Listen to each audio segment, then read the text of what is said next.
프랑스의 프로방스 지방에 어느 고원지대가 있었습니다. 예전에 그곳은 숲이 무성했고 또 사람들이 모여 살던 행복한 마을이었습니다. 그러나 한참 산업혁명의 영향으로 사람들은 산의 나무들을 마구 베어버렸습니다. 결국 마을은 황량한 바람만 부는 폐허의 땅, 황무지로 변해버렸습니다. 그리고 사람들은 모두 그 마을을 떠나게 되었죠. 그때 한 노인이 황무지를 찾아옵니다. 그 노인은 일찍 자식과 부인을 잃고 그 민둥산에서 자리를 잡고 홀로 살았습니다. 그런데 이 노인이 수십 년 동안 매일같이 한 일이 있었습니다. 그것은 마치 수도자처럼 묵묵히 나무에 씨앗을 심는 일이었습니다. 그렇게 끊임없이 나무를 심은 지 40여 년이 지나자 마침내 기적과 같은 일이 일어났습니다. 황무지가 아름답고 거대한 숲이 된 것입니다. 메말랐던 땅에 물이 흐르고 또 수많은 꽃들이 피고 새들이 돌아와 지저귀는 마침내 많은 사람들도 찾아와서 행복을 찾는 생명의 땅으로 변하게 되었습니다. 이 이야기는 프랑스의 작가 장 지오노가 지은 나무를 심은 사람이라는 단편 소설의 내용입니다. 실제로 이 작가인 장 지오노는 프랑스 프로방스 지역을 여행하다가 그렇게 나무를 심는 양치기 노인을 만나서 감동을 받은 경험을 글로 다듬고서 단편 소설로 만들었습니다. 그리고 이 책은 애니메이션으로 만들어져서 1987년에 아카데미 최우수 애니메이션상을 탔습니다. 이 이야기를 통해 우리는 귀한 진리를 발견하게 됩니다.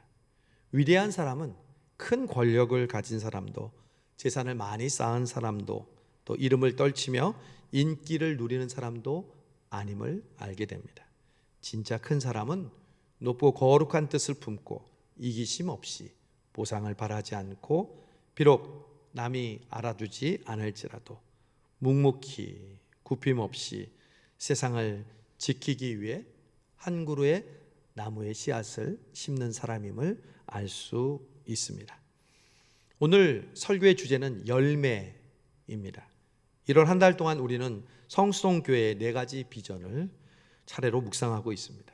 첫 번째 주에는 생명, 그리고 지난주에는 자발적인 십자가, 그리고 오늘은 세 번째로 열매에 대해 이야기를 나누는 시간입니다.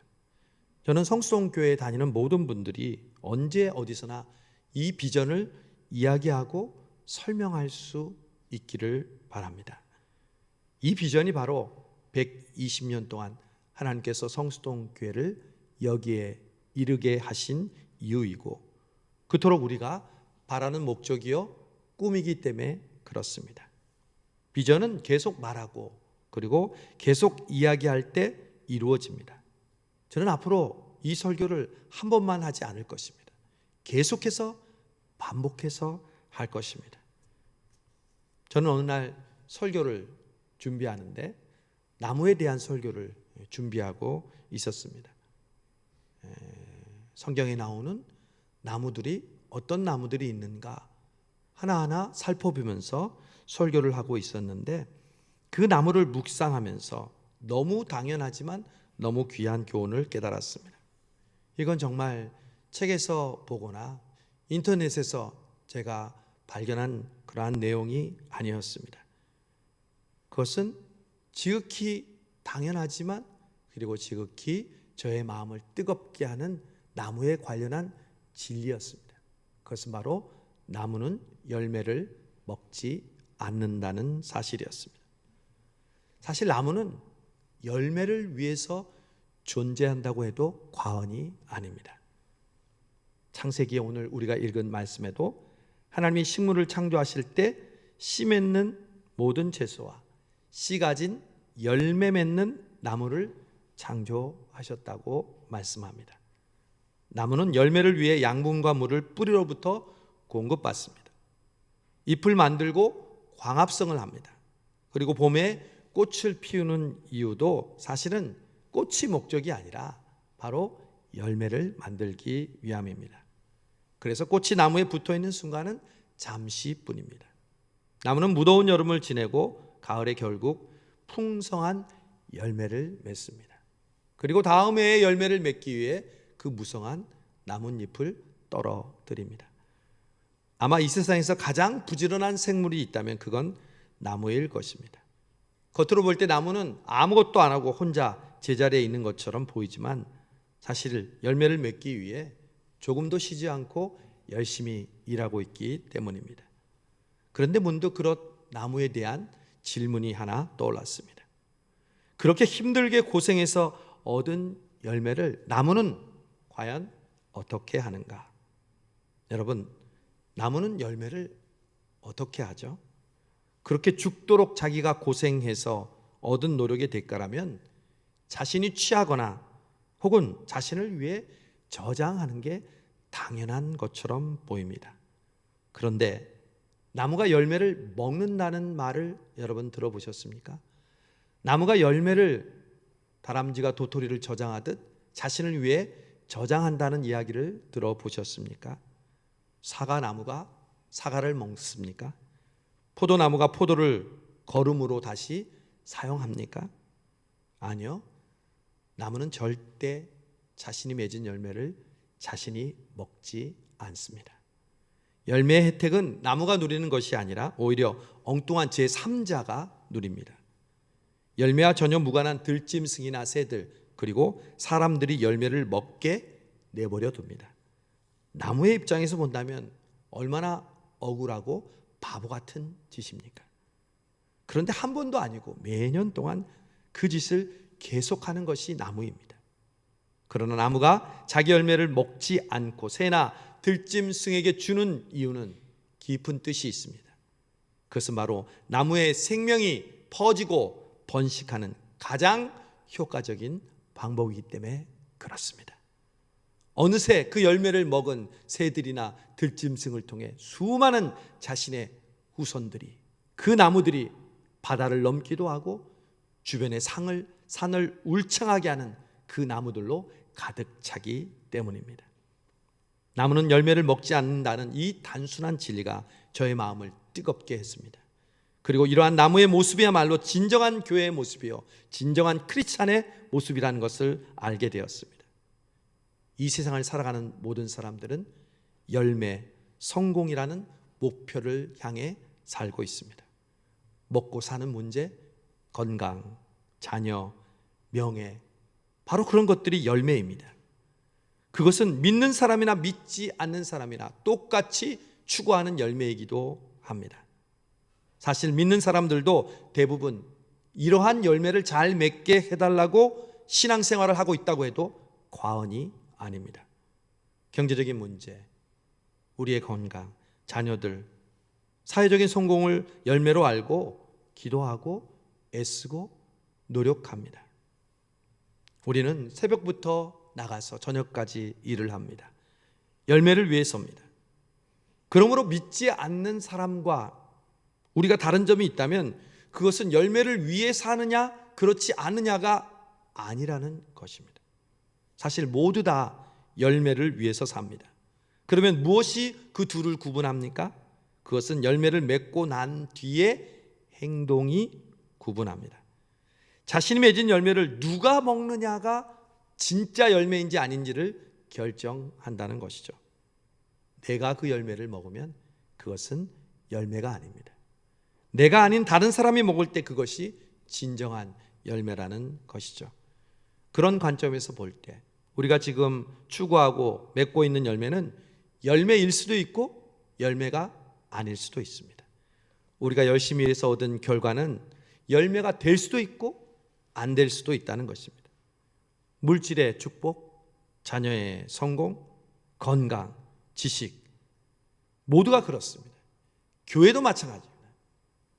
교인 수가 많아지고 성장하고 또한 교회 건물, 프로그램, 아름다운 찬양들이 교회 자체를 높이고 교회를 자랑하기 위해 쓰여질 때 그것은 더 이상 열매가 될 수 없습니다.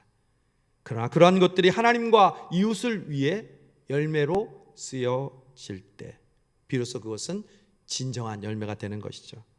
그렇다면 저와 여러분이 지금까지 맺은 열매는 무슨 열매입니까? 아니, 그렇게 앞으로 맺고 싶어하는 열매는 진짜 열매입니까?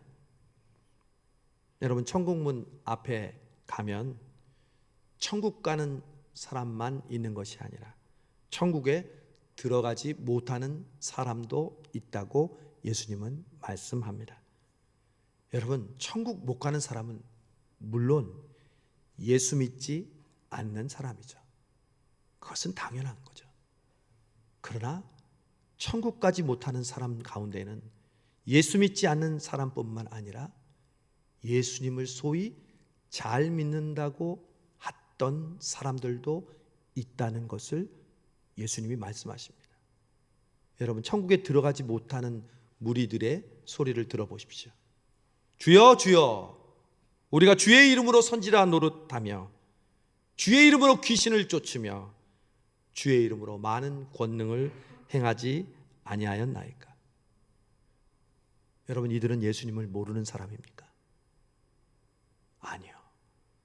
주의 이름으로 선지자 노릇하며 주의 이름으로 귀신을 쫓으며 주의 이름으로 권능을 행했던 사람들입니다.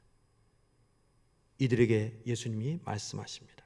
내가 너희를 도무지 알지 못하나니 불법을 행하는 자들아, 내게서 떠나라.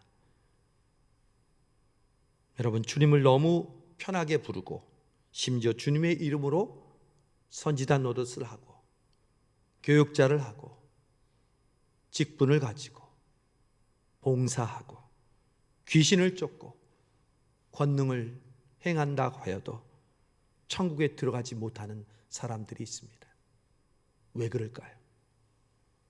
자신이 맺은 열매인 줄 알고 주님, 이 열매를 받으십시오 라고 했다가 그것은 열매가 아니라 껍데기였다는 것이 발각되었기 때문입니다. 겉으로 볼 때는 열매처럼 보여졌지만 실제로는 그 알맹이를, 열매를 자신이 먹고 껍데기만 주님께 가지고 왔던 것이죠. 나무는 열매를 먹되 자신이 먹지 않습니다. 우리가 열매를 맺으면 그 열매를 다른 사람이 먹도록 해야 합니다. 여러분의 물질이, 여러분의 가정이, 사업이, 자녀가 열매를 맺으면 다른 사람이 그 열매를 먹어야 합니다.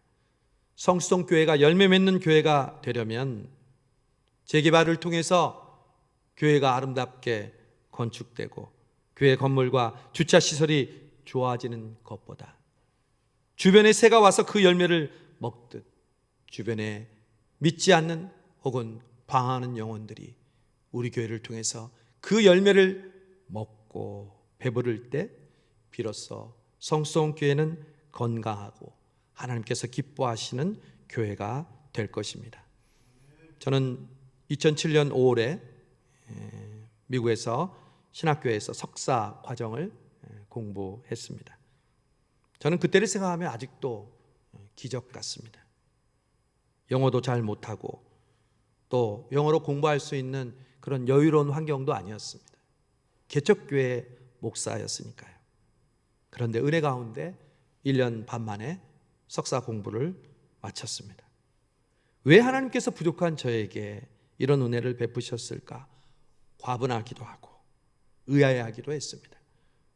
졸업을 얼마 앞둔 어느 날 학교 채플실에 가서 수업하기 전에 맨 뒷자리에서 기도를 하고 있었습니다.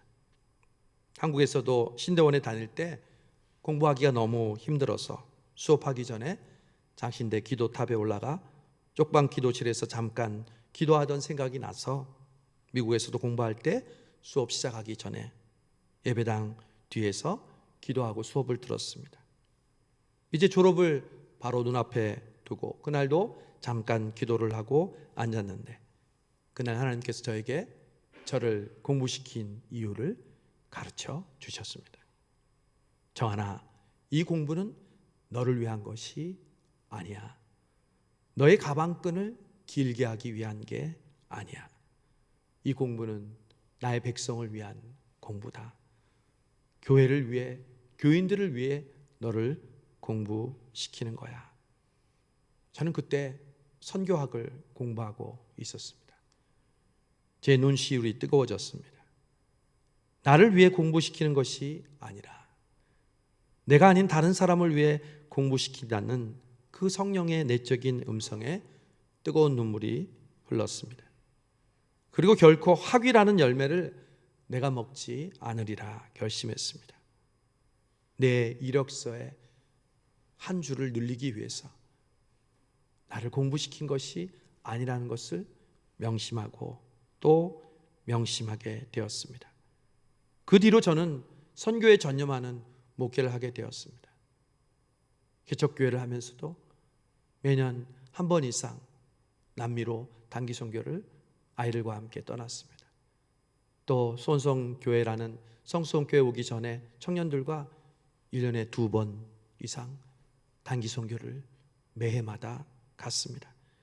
그리고 성수홍교회에 와서도 코로나의 어려운 환경 속에서 방글라데시와 이스라엘과 태국과 베트남, 그리고 돌아오는 2월에는 도미니카를 단기 선교로 떠나게 됩니다. 저의 성수홍교회에 와서뿐만 아니라 저의 목회에서 선교는 저의 가장 중요한 비전이 되었고 또 열매가 되었습니다. 사랑하는 여러분, 나무의 새들이 깃들어서 열매를 먹는 것처럼 성수홍교회가 열매를 맺으면 성수동의 사람들이 그 열매를 먹게 될 것입니다. 이 한국이, 그리고 북녘 땅에 있는 동포들이, 그리고 모든 민족과 열방들이 그 열매를 먹게 될 것입니다.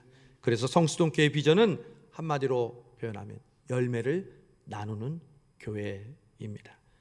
우리 교회가 먹고 살찌는 열매가 아니라 우리 교회 때문에 많은 사람들이 먹고 생명과 하나님께서 주시는 은혜를 누리는 그러한 열매입니다. 여러분, 하나님이 120년 동안 우리 성수동교회를 여기까지 있게 하신 이유가 무엇이겠습니까? 저와 여러분을 성수동교회로 보내주신 이유가 무엇이 되겠습니까? 그것은 바로 열매를 맺을 뿐만 아니라 그 열매를 나누게 하려는 하나님의 뜻입니다. 여러분이 월요일부터 토요일까지 열심히 일하고 일요일 하루를 쉬는 것은 어쩌면 우리에게 당연한 일인지 모릅니다. 늦잠도 자고 하고 싶었던 일도 하고 장도 보고 빨래도 하고 사람도 만나고 그러려면 일요일 하루도 사실 시간이 모자릅니다. 그 일요일 하루를 내가 쉬고 재충전하는 것은 어쩌면 우리의 당연한 권리인지도 모릅니다. 그러나 그 당연한 시간이라는 열매를 내가 아닌 하나님을 위해 시간을 내고 교회의 봉사를 위해서 예배하는 것이 바로 열매를 나누는, 시간의 열매를 나누는 우리들의 모습입니다. 물질도 마찬가지입니다. 열심히 일한 당신, 열심히 쓰라고, 열심히 모으라고, 열심히 재테크하라고 세상은 말합니다. 왜 우리가 힘들게 일한 돈으로 왜 11조와 감사헌금과 각종 헌금을 드립니까? 그것은 우리가 열매를 먹지 않겠다는 최소한의 표현입니다. 그 열매의 주인이 내가 아니라 바로 하나님이라는 우리의 중심의 표시입니다. 여러분, 헌금은 누구를 위해서 합니까? 교회를 위해서 합니까? 목사님을 위해서 합니까? 아니요. 주님은 말씀하십니다.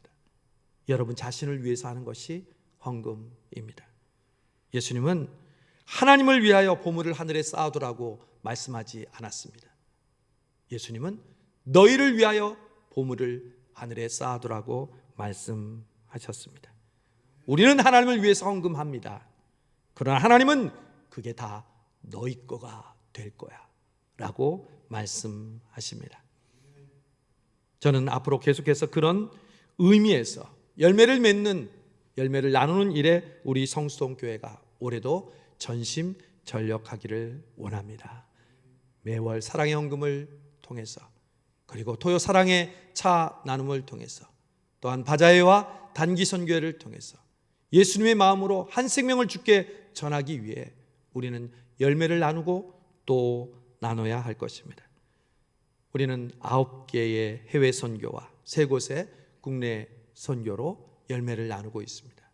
작년부터 여러분의 선교회에서 그 선교사님들을 또한 우리 국내 선교지의 교회 중에 한 교회를 돕는 일을 하고 있습니다. 우리가 모은 회비로 우리를 위해서 쓸 수도 있지만 하나님의 선교를 위해서 쓴다면 얼마나 아름다운 선교회가 되겠습니까?